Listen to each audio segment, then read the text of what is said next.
The first thing I notice every time on the C1 is how dim OLED really is, even in the vivid mode.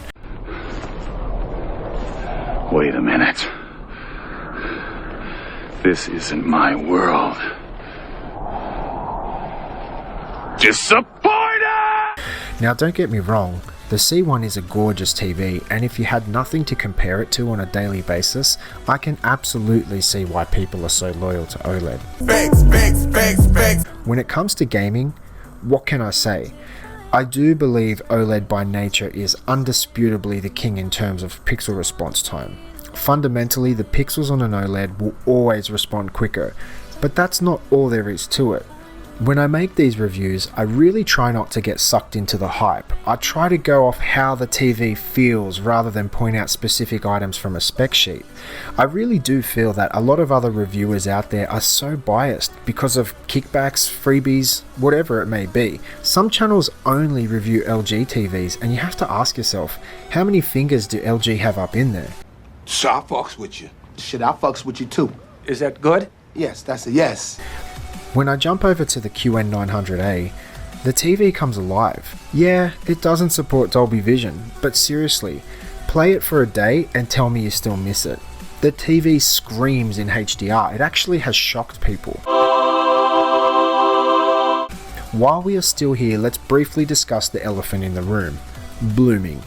Yes, the Neo QLED still displays some significant blooming, and the only time I ever really notice it is when I'm looking for it. What? What the fuck?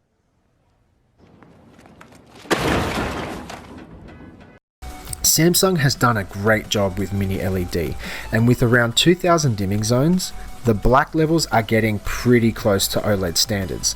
I often feel that Samsung QLED is narrowing the gap closer to OLED than OLED is to QLED. Whilst OLED can hit around 600 to 700 nits in peak brightness, the Samsung is punching around 2000 nits and beyond. Pardon the pun, but it's night and day. As I was making the video, I definitely felt that there would be a bunch of haters in the comments sticking up for OLED, and guys, don't get me wrong, OLED is awesome, but when you have something in the next room to compare it to every day, you can't ignore the Samsung.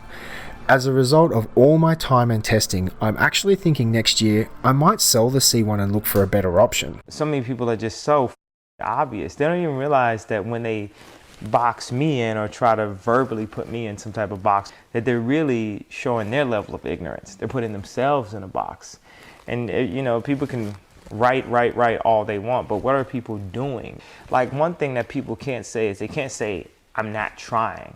And I'm not trying my hardest, and I'm not trying to do it the best way that I know how with what little information I get.